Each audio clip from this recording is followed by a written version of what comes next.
شروع اللہ کے نام سے جو بڑا مہربان نہایت رحم والا ہے۔ الف لام را، یہ ایک پرنور کتاب ہے، اس کو ہم نے تم پر اس لیے نازل کیا ہے کہ لوگوں کو اندھیرے سے نکال کر روشنی کی طرف لے جاؤ، یعنی ان کے پروردگار کے حکم سے غالب اور قابل تعریف خدا کے رستے کی طرف۔ وہ خدا کہ جو کچھ آسمانوں اور زمین میں ہے سب اسی کا ہے، اور کافروں کے لیے عذاب سخت کی وجہ سے خرابی ہے۔ جو آخرت کی نسبت دنیا کو پسند کرتے اور لوگوں کو خدا کے رستے سے روکتے اور اس میں کجی چاہتے ہیں، یہ لوگ پرلے سرے کی گمراہی میں ہیں۔ اور ہم نے کوئی پیغمبر نہیں بھیجا مگر اپنی قوم کی زبان بولتا تھا، تاکہ انہیں احکام خدا کھول کھول کر بتا دے۔ پھر خدا جسے چاہتا ہے گمراہ کرتا ہے اور جسے چاہتا ہے ہدایت دیتا ہے، اور وہ غالب اور حکمت والا ہے۔ اور ہم نے موسیٰ کو اپنی نشانیاں دے کر بھیجا کہ اپنی قوم کو تاریکی سے نکال کر روشنی میں لے جاؤ اور ان کو خدا کے دن یاد دلاؤ، اور اس میں ان لوگوں کے لیے جو صابر و شاکر ہیں قدرت خدا کی نشانیاں ہیں۔ اور جب موسیٰ نے اپنی قوم سے کہا کہ خدا نے جو تم پر مہربانیاں کی ہیں ان کو یاد کرو، جبکہ تم کو فرعون کی قوم کے ہاتھ سے مخلصی دی، وہ لوگ تمہیں بڑے عذاب دیتے تھے اور تمہارے بیٹوں کو مار ڈالتے تھے، اور عورت ذات یعنی تمہاری لڑکیوں کو زندہ رہنے دیتے تھے، اور اس میں تمہارے پروردگار کی طرف سے بڑی سخت آزمائش تھی۔ اور جب تمہارے پروردگار نے تم کو آگاہ کیا کہ اگر شکر کرو گے تو میں تمہیں زیادہ دوں گا، اور اگر ناشکری کرو گے تو یاد رکھو کہ میرا عذاب بھی سخت ہے۔ اور موسیٰ نے صاف صاف کہہ دیا کہ اگر تم اور جتنے اور لوگ زمین میں ہیں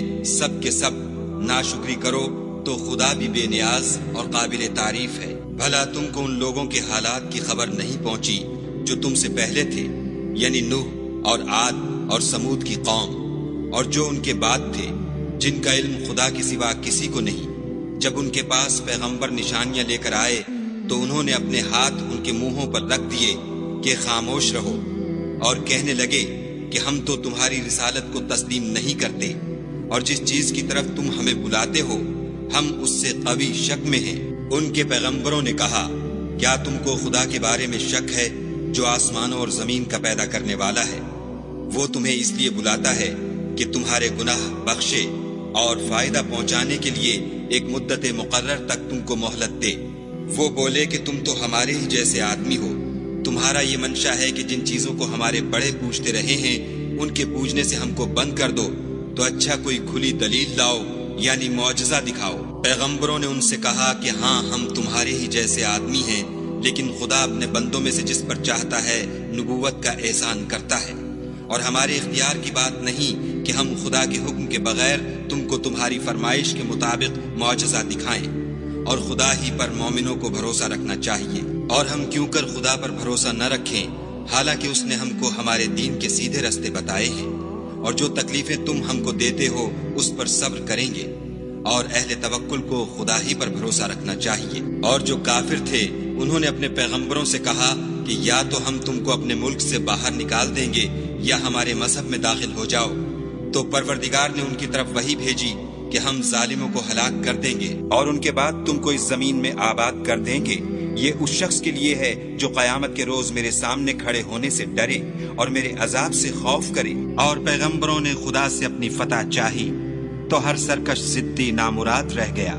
اس کے پیچھے دوزخ ہے اور اسے پیپ کا پانی پلایا جائے گا، وہ اس کو گھونٹ گھونٹ پیے گا اور گلے سے نہیں اتار سکے گا، اور ہر طرف سے اسے موت آ رہی ہوگی مگر وہ مرنے میں نہیں آئے گا، اور اس کے پیچھے سخت عذاب ہوگا۔ جن لوگوں نے اپنے پروردگار سے کفر کیا ان کے اعمال کی مثال راہ کسی ہے کہ آندھی کے دن اس پر زور کی ہوا چلے اور اسے اڑا لے جائے۔ اسی طرح جو کام وہ کرتے رہے ان پر ان کو کچھ دسترس نہ ہوگی، یہی تو پرلے سرے کی گمراہی ہے۔ کیا تم نے نہیں دیکھا کہ خدا نے آسمانوں اور زمین کو تدبیر سے پیدا کیا ہے؟ اگر وہ چاہے تو تم کو نابود کر دے اور تمہاری جگہ نئی مخلوق پیدا کر دے، اور یہ خدا کو کچھ بھی مشکل نہیں۔ اور قیامت کے دن سب لوگ خدا کے سامنے کھڑے ہوں گے تو ضعیف العقل متبع اپنے رؤسائے متکبرین سے کہیں گے کہ ہم تو تمہارے پیرو تھے، کیا تم خدا کا کچھ عذاب ہم پر سے دفع کر سکتے ہو؟ وہ کہیں گے کہ اگر خدا ہم کو ہدایت کرتا تو ہم تم کو ہدایت کرتے، اب ہم گھبرائیں یا صبر کریں ہمارے حق میں برابر ہے۔ کوئی جگہ گریز اور رہائی کی ہمارے لیے نہیں ہے۔ جب حساب کتاب کا کام فیصل ہو چکے گا تو شیطان کہے گا جو وعدہ خدا نے تم سے کیا تھا وہ تو سچا تھا، اور جو وعدہ میں نے تم سے کیا تھا وہ جھوٹا تھا، اور میرا تم پر کسی طرح کا زور نہیں تھا۔ ہاں میں نے تم کو گمراہی اور باطل کی طرف بلایا تو تم نے جلدی سے اور بے دلیل میرا کہنا مان لیا، تو آج مجھے ملامت نہ کرو، اپنے آپ ہی کو ملامت کرو۔ نہ میں تمہاری فریاد رسی کر سکتا ہوں اور نہ تم میری فریاد رسی کر سکتے ہو۔ میں اس بات سے انکار کرتا ہوں کہ تم پہلے مجھے شریک بناتے تھے۔ بے شک جو ظالم ہیں ان کے لیے درد دینے والا عذاب ہے، اور جو ایمان لائے اور عمل نیک کیے وہ بہشتوں میں داخل کیے جائیں گے، جن کے نیچے نہریں بہہ رہی ہیں، اپنے پروردگار کے حکم سے ہمیشہ ان میں رہیں گے۔ وہاں ان کی صاحب سلامت سلام ہوگا۔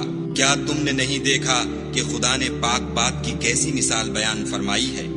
وہ ایسی ہے جیسے پاکیزہ درخت جس کی جڑ مضبوط یعنی زمین کو پکڑے ہوئے ہو اور شاخیں آسمان میں، اپنے پروردگار کے حکم سے ہر وقت پھل لاتا اور میوے دیتا ہو۔ اور خدا لوگوں کے لیے مثالیں بیان فرماتا ہے تاکہ وہ نصیحت پکڑیں۔ اور ناپاک بات کی مثال ناپاک درخت کی سی ہے، نہ جڑ مستحکم نہ شاخیں بلند، زمین کے اوپر ہی سے اکھیڑ کر پھینک دیا جائے، اس کو ذرا بھی قرار و ثبات نہیں۔ خدا مومنوں کے دلوں کو صحیح اور پکی بات سے دنیا کی زندگی میں بھی مضبوط رکھتا ہے اور آخرت میں بھی رکھے گا، اور خدا بے انصافوں کو گمراہ کر دیتا ہے، اور خدا جو چاہتا ہے کرتا ہے۔ کیا تم نے ان لوگوں کو نہیں دیکھا جنہوں نے خدا کے احسان کو ناشکری سے بدل دیا اور اپنی قوم کو تباہی کے گھر میں اتارا؟ وہ گھر دوزخ ہے، سب ناشکرے اس میں داخل ہوں گے، اور وہ برا ٹھکانہ ہے۔ اور ان لوگوں نے خدا کے شریک مقرر کیے کہ لوگوں کو اس کے رستے سے گمراہ کریں۔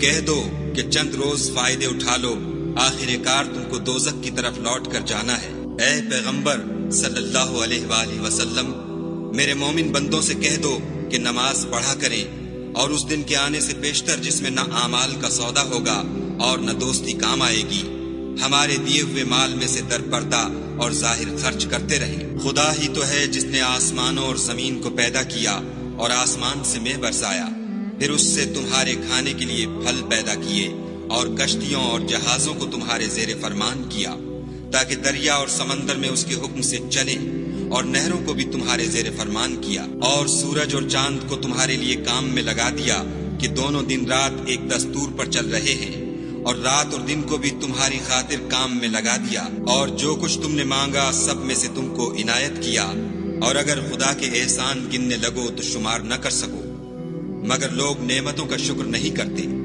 کچھ شک نہیں کہ انسان بڑا بے انصاف اور ناشکر ہے۔ اور جب ابراہیم نے دعا کی کہ میرے پروردگار اس شہر کو لوگوں کے لیے امن کی جگہ بنا دے، اور مجھے اور میری اولاد کو اس بات سے کہ بتوں کی پرستش کرنے لگے بچائے رکھ۔ اے پروردگار، انہوں نے بہت سے لوگوں کو گمراہ کیا ہے، سو جس شخص نے میرا کہا مانا وہ میرا ہے، اور جس نے میری نافرمانی کی تو بخشنے والا مہربان ہے۔ اے پروردگار، میں نے اپنی اولاد میدان مکہ میں جہاں کھیتی نہیں تیرے عزت و ادب والے گھر کے پاس لابسائی ہے۔ اے پروردگار، تاکہ یہ نماز پڑھیں، تو لوگوں کے دلوں کو ایسا کر دے کہ ان کی طرف جھکے رہیں، اور ان کو میووں سے روزی دے تاکہ تیرا شکر کریں۔ اے پروردگار، جو بات ہم چھپاتے اور جو ظاہر کرتے ہیں تو سب جانتا ہے، اور خدا سے کوئی چیز مخفی نہیں، نہ زمین میں نہ آسمان میں۔ خدا کا شکر ہے جس نے مجھ کو بڑی عمر میں اسماعیل اور اسحاق بخشے۔ بے شک میرا پروردگار دعا سننے والا ہے۔ اے پروردگار، مجھ کو ایسی توفیق عنایت کر کہ نماز پڑھتا رہوں، اور میری اولاد کو بھی یہ توفیق بخش۔ اے پروردگار، میری دعا قبول فرما۔ اے پروردگار، حساب کتاب کے دن مجھ کو اور میرے ماں باپ کو اور مومنوں کو مغفرت کیجو۔ اور مومنوں، مت خیال کرنا کہ یہ ظالم جو عمل کر رہے ہیں خدا ان سے بے خبر ہے۔ وہ ان کو اس دن تک مہلت دے رہا ہے جبکہ دہشت کے سبب آنکھیں کھلی کی کھلی رہ جائیں گی، اور لوگ سر اٹھائے ہوئے میدان قیامت کی طرف دوڑ رہے ہوں گے۔ ان کی نگاہیں ان کی طرف لوٹ نہ سکیں گی، اور ان کے دل مارے خوف کے ہوا ہو رہے ہوں گے۔ اور لوگوں کو اس دن سے آگاہ کر دو جب ان پر عذاب آ جائے گا، تب ظالم لوگ کہیں گے کہ اے ہمارے پروردگار، ہمیں تھوڑی سی مدت مہلت عطا کر تاکہ ہم تیری دعوت توحید قبول کریں اور تیرے پیغمبروں کے پیچھے چلیں تو جواب ملے گا، کیا تم پہلے قسمیں نہیں کھایا کرتے تھے کہ تم کو اس حال سے جس میں تم ہو زوال اور قیامت کو حساب اعمال نہیں ہوگا؟ اور جو لوگ اپنے آپ پر ظلم کرتے تھے تم ان کے مکانوں میں رہتے تھے، اور تم پر ظاہر ہو چکا تھا کہ ہم نے ان لوگوں کے ساتھ کس طرح کا معاملہ کیا تھا، اور تمہارے سمجھانے کے لیے مثالیں بیان کر دی تھیں، اور انہوں نے بڑی بڑی تدبیریں کی، اور ان کی سب تدبیریں خدا کے ہاں لکھی ہوئی ہیں۔ گو وہ تدبیریں ایسی غضب کی تھیں کہ ان سے پہاڑ بھی ٹل جائیں، تو ایسا خیال نہ کرنا کہ خدا نے جو اپنے پیغمبروں سے وعدہ کیا ہے اس کے خلاف کرے گا۔ بے شک خدا زبردست اور بدلہ لینے والا ہے۔ جس دن یہ زمین دوسری زمین سے بدل دی جائے گی اور آسمان بھی بدل دیے جائیں گے، اور سب لوگ خدائے یگانہ و زبردست کے سامنے نکل کھڑے ہوں گے، اور اس دن تم گناہگاروں کو دیکھو گے کہ زنجیروں میں جکڑے ہوئے ہیں، ان کے کرتے گندھک کے ہوں گے اور ان کے منہوں کو آگ لپٹ رہی ہوگی۔ یہ اس لیے کہ خدا ہر شخص کو اس کے اعمال کا بدلہ دے۔ بے شک خدا جلد حساب لینے والا ہے۔ یہ قرآن لوگوں کے نام خدا کا پیغام ہے تاکہ ان کو اس سے ڈرایا جائے اور تاکہ وہ جان لیں کہ وہی اکیلا معبود ہے، اور تاکہ اہل عقل نصیحت پکڑیں۔